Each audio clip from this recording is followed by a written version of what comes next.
બપોરે બધા ભાઈબંધ દ્વારા જમી લીધું ને આપણે ખાસ ભાઈબંધ કમલેશ કઈ ડીશ લઈને આવી ગયા. હવે 8 વાગ્યામાં ટ્રેક્ટર લઈને જવું પડ્યું, પણ કેમ? હા, વાડીએથી થોડીક વસ્તુ લાવવાની છે, પછી હું ત્યાં ટ્રેક્ટર મૂકીને વયો જાય નગરમાં. આપણો પડસાયો દેખાડો ને, આવી ગયા વાડીએ. પછી તો સીધો નગર બાજુ થઈ ગયો હાલતો. આવી ગયા નગરમાં ને ડેકોરેશન તો એક નંબર. અને હવારમાં હરિબાપુ ની આવી ગયા નાસ્તામાં ઉભા હતા. મયુરભાઈ ને રાહુલ ઘરેથી નાસ્તો કરીને નહોતા આવ્યા, એટલે અહીંયા બાકસજી કી બોલાવી. આ લલે હવારમાં કેમેરા વાળો પૂકી ગયો ફોટા પાડવા. દશાબ્દી મહોત્સવ ડેટ ને બધા ગામના આવી ગયા કથા સાંભળવા. ત્યાં તો ગભકાયાનો ટેમ્પો લઈને પાણી લઈને આવ્યા, કેમ કે ઉનાળાનું પાણી તો જોઈ જ. નિલેશભાઈ ટેજ ઉપર બે શબ્દ કહી દીધા. પછી તો બધા ભાઈબંધ દ્વારા પૂકી ગયા રસોડે, કેમ કે અહીંયા થોડીક સેવા કરવાની છે.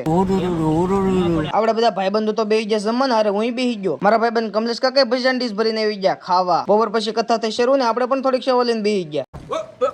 लोग हमें चेहरा देख कर ही पहचान लेते हैं यार. ત્યાં તો કેમેરા વાળો પાછા મારા ફોટા પાડવા આવી ગયો. અહીંયા જલ સુરત થી આવી ગયો ને ઉભો તો ને એના કાકા બેઠા હતા. હાંસ પડી ગઈ ને જમી કરવીને થઈ ગયા નવરા. પછી તો હું નરુભાઈ ને ભાણો રબારી શાંતિથી બેઠા. ઓ પોપટે લેપટોપ ખોલ્યું ને તો ટીવી શરૂ થઈ ગઈ. અહીંયા તો ગામના મોટા મોટા યુવાનો ને સરપંચ સાહેબ બેઠા હતા. આગળ આવ્યું ને તો નાટક થઈ ગયું શરૂ. નાટક જોઈને તો બહુ મજા આવી. નાટક થઈ ગયું પૂરું અને વ્લોગ પણ અહીંયા પૂરો કરી દેવી. તમે ફટાફટ ફોલો કરી નાખજો.